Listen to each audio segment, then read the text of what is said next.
Para onde vai, qualquer caminho serve. Henry Moore nos diz o seguinte: a verdadeira base da vida está nas relações humanas. Bom dia, seja bem-vinda, Renata Tom, terapeuta sistêmica familiar.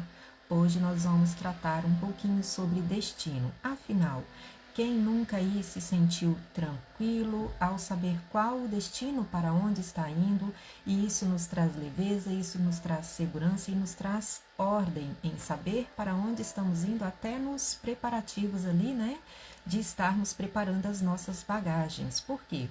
Quando nós estamos indo para uma região fria, nós sabemos que precisamos ali contar, né, colocar na bagagem agasalhos, roupas mais aquecidas, roupas mais quentinhas. Em contrapartida, se estamos indo para um litoral, nós sabemos que o agasalho ali não vai ser necessário. Nós precisamos levar roupas adequadas, roupas mais frescas, roupas, né, de banho. Então, fica muito mais fácil saber para onde nós estamos indo, né? Por exemplo, quando nós saímos em uma viagem e nós sabemos, né, o percurso e o local determinado onde estamos, é comum para as crianças perguntarem: já chegamos? Já vai chegar? Falta quanto? Vai demorar? Porque as crianças ainda não têm essa noção, mas nós, enquanto adultos, geralmente temos, né, essa noção de destino. Mas o destino que eu venho falar aqui hoje não é esse destino de local, não é um destino de viagem, né? Eu não estou saindo em viagem, então eu não venho falar sobre um local pré-definido e pré-determinado para onde, né, nós estamos indo. Por quê?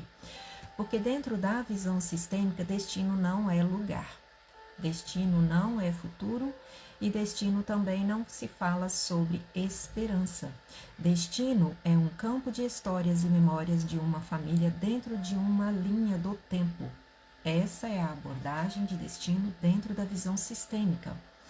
Na visão sistêmica, destino está relacionado à história e ao campo de memória que cada indivíduo, né, está inserido dentro do seu sistema. Como ele está inserido, em que lugar ele está inserido dentro do seu sistema. Sendo assim, destino na constelação é como uma linha invisível que liga, né, as pessoas de uma família por gerações. É uma linha invisível que está aí conectando, né, todas essas pessoas dentro dessa linha imaginária de um campo de memórias.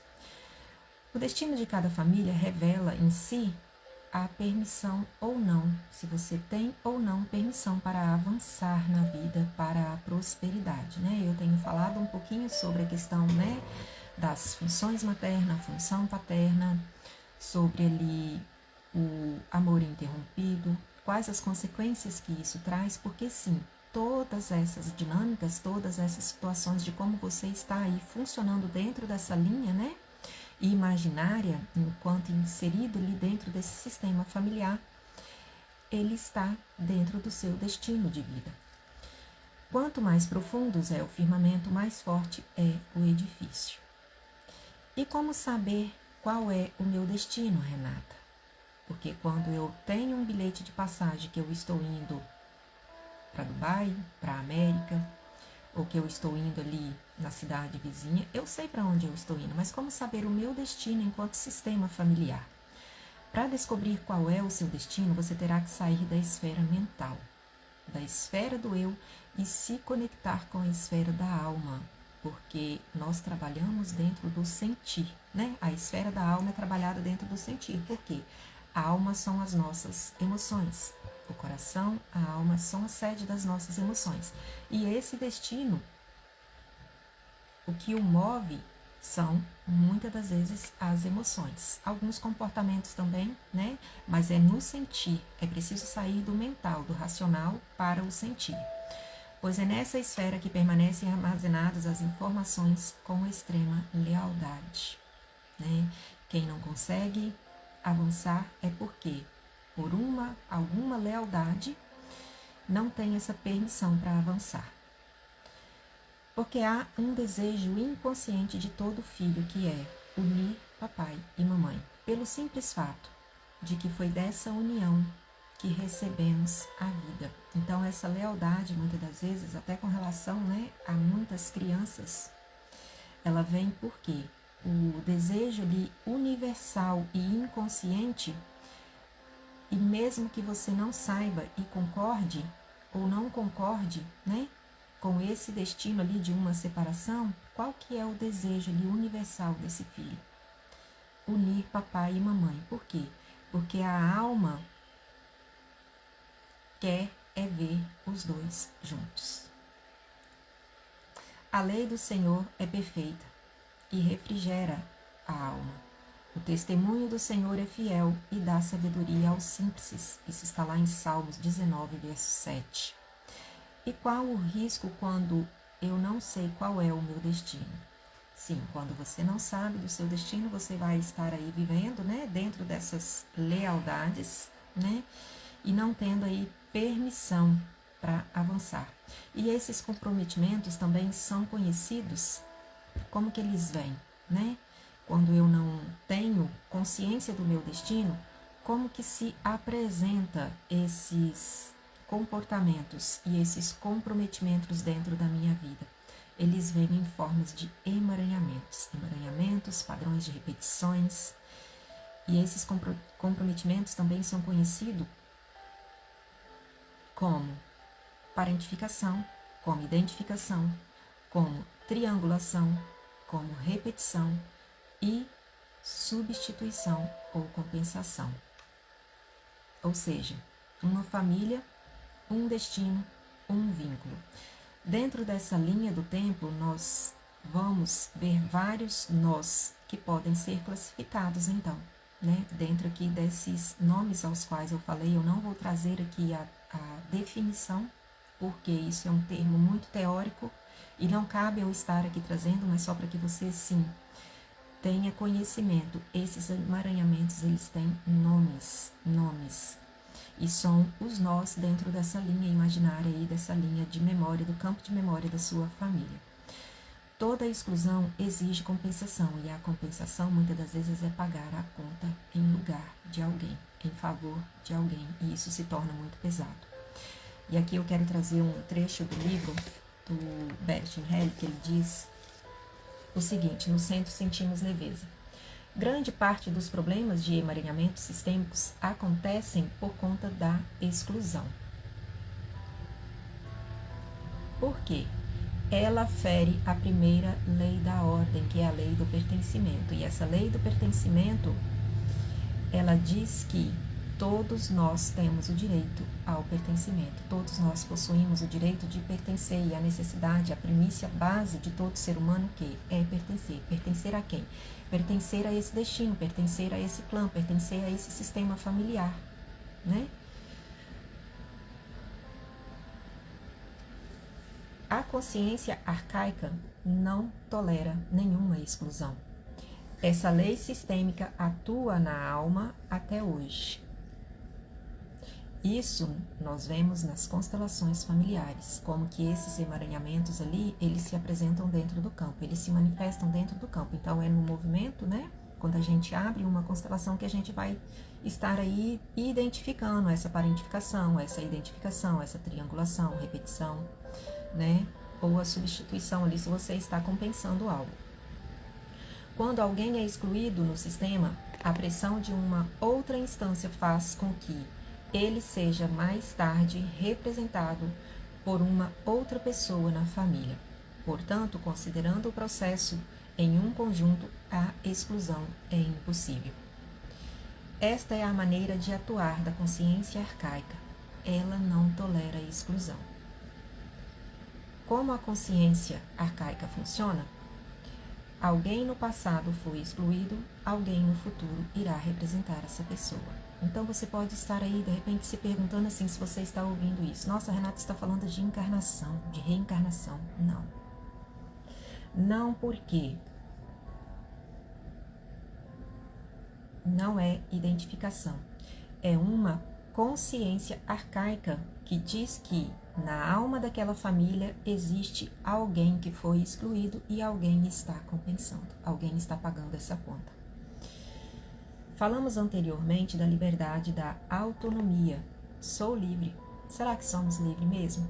Aqui dentro dessas consciências, muitas das vezes a gente vai descobrir que não somos tão livres quanto imaginamos ser. exatamente por causa desses emaranhamentos.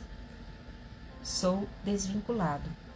Essa perspectiva é enfraquecida pelas experiências com as constelações. Há uma espécie de compensação que consiste em compreender que estou vinculado e concordar com isso. Este é o ponto final da individuação.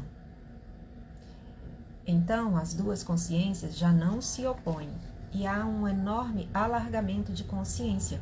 Através dos séculos, essa luta das consciências custou sangue e lágrimas, e viemos repetindo a sua interação, obtendo o ganho sem pagar o preço. Pelos efeitos da constelação, podemos ver como a cegueira da consciência moral e a causa dos enredamentos, ou seja, nos levam para a regressão. A consciência arcaica é um reconhecimento, tornando-nos conscientes de algo que foi reprimido, a saber de que ninguém pode ser excluído.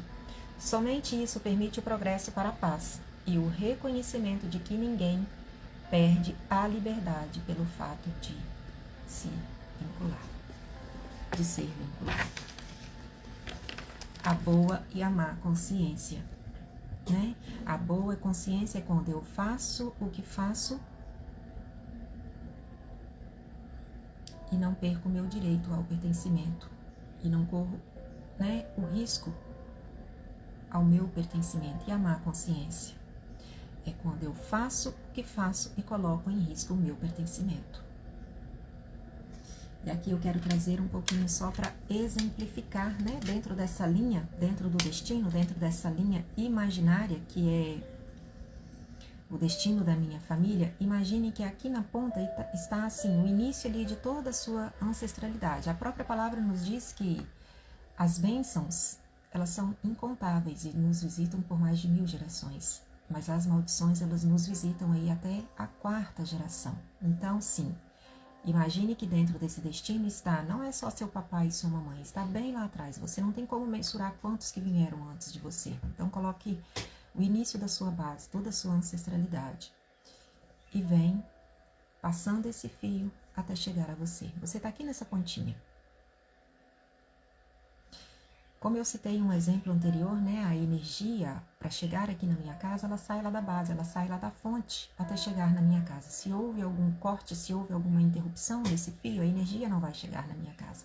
Da mesma forma ocorre aqui, ó. Esses emaranhamentos, que são essas parentificações, essas identificações, essas triangulações, as repetições de padrões, as substituições, as compensações, elas vão formando nós dentro do meu destino. E esses nós não permitem que o fluxo da vida, que a força da vida chegue até mim. Ó, não passa. E aí você pode pensar o seguinte, então eu vou me livrar disso, eu vou lá e vou cortar. Então você se desconectou.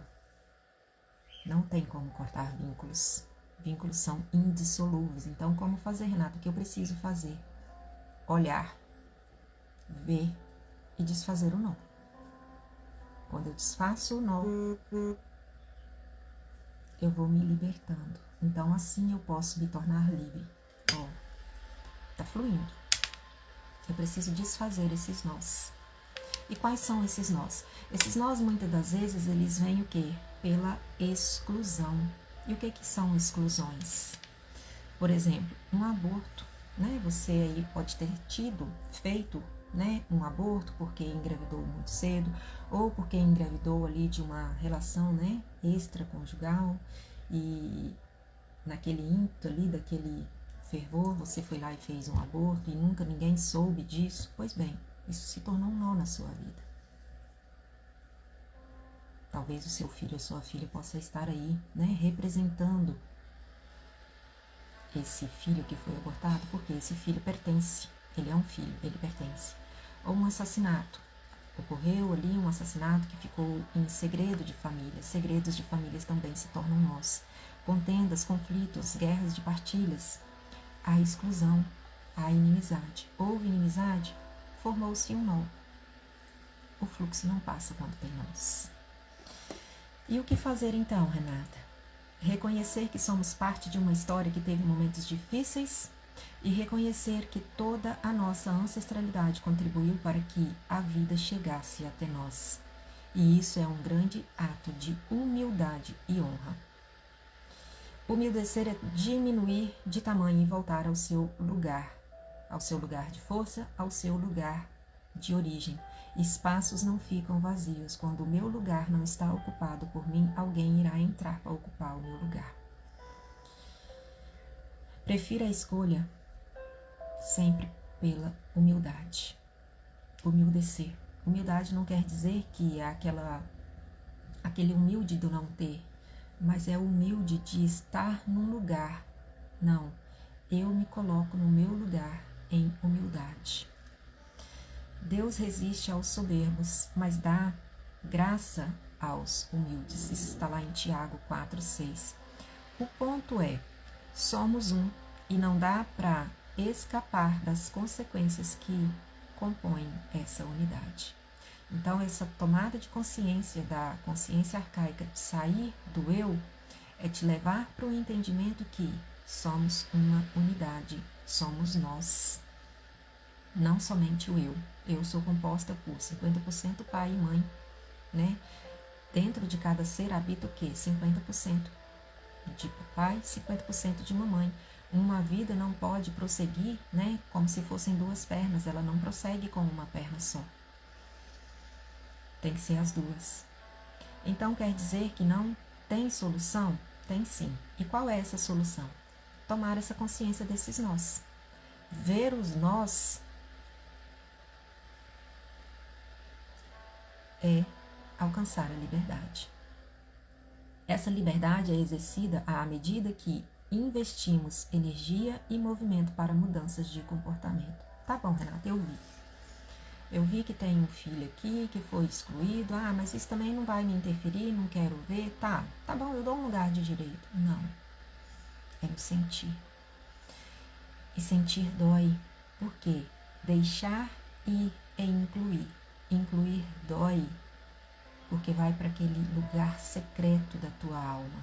Então é nesse sentir. Eu impedi esse filho de vir à vida. Eu privei o direito dele de nascer e de ter uma vida. Ninguém nasce por acaso. Deus nos fez por um propósito. Ninguém vem por um acidente. Você impediu esse propósito de vir à vida. Você privou um pai de conviver com esse filho. Você privou os irmãos de conviver com esse filho. Então, sim, é no sentir. Não é simplesmente, eu dou um lugar, tudo bem, pertence. Não. Isso é muito mais profundo. E isso traz consequências muito graves para um sistema familiar, porque toda exclusão exige compensação. Ver é simplesmente qual movimento eu preciso fazer. Porque depois que você vê, não tem como mais você desver. Então, ver exige movimento, porque a constelação, e isso se revela dentro da constelação, mas a constelação não substitui a ação. A partir do momento que você viu, exige uma ação, exige um movimento. Então, hoje eu estive aqui falando um pouquinho sobre destino. Tem algo assim muito mais profundo que não cabe aqui estar trazendo nesse momento.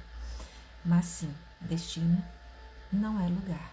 Destino é o campo de memórias das minhas histórias de vidas vivenciadas, que podem ter aqui alguns nós, né? Que podem estar me impedindo aqui de prosperar, porque, como eu falei sobre o desejo, a primícia ali do desejo da criança é ver papai e mamãe. Então, se o papai dessa criança ou a mamãe dessa criança está excluído, né, no coração do outro genitor, sim, essa criança também. E muitas das vezes questões de doenças são levadas, as crianças são levadas a esse lugar. Eu adoeço para ter papai e mamãe juntos. Eu adoeço para ver papai e mamãe, pelo menos ali num minutinho, tomando conta de mim. Então, sim, são dinâmicas muito profundas. Se fez sentido para você, encaminhe para alguém, deixe alguma dúvida aqui abaixo e eu vou deixar hoje um exercício. O exercício é o seguinte: comece avaliando dentro da sua vida Eu tenho alguém que eu estou excluindo na minha vida? Eu tenho um parceiro anterior que eu estou excluindo? Eu estou excluindo meu pai e minha mãe da minha vida? Eu estou excluindo um parente? Eu estou excluindo alguém? Por quê? Como que eu sinto? Como que eu sinto que eu estou excluindo? Se simplesmente ouvir falar o nome daquela pessoa, aquilo já me dá uma... Não posso ouvir, não suporto ouvir o nome dessa pessoa, você está excluindo. Então se avalie. Alma, quem eu preciso incluir? Pergunte para sua alma. Quem eu preciso incluir? Incluir não quer dizer que você precisa marcar um encontro, que você precisa fazer uma ligação, que você precisa ir para um lugar, para uma viagem, passar um final de semana. Não. Incluir é dar um lugar de direito dentro de mim, dentro do teu coração. Você pertence, você ocupa esse lugar de pai, você ocupa esse lugar de mãe, você ocupa esse lugar de meu primeiro, de meu segundo, da minha primeira, da minha segunda parceira. Isso é inclusão. Então o exercício hoje eu vou deixar anotado aqui abaixo.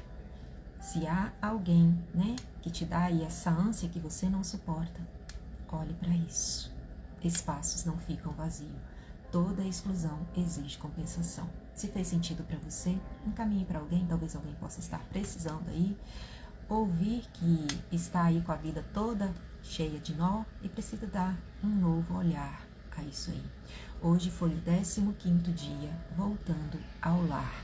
Um beijo no coração, façam um excepcional dia, fiquem com Deus e até breve.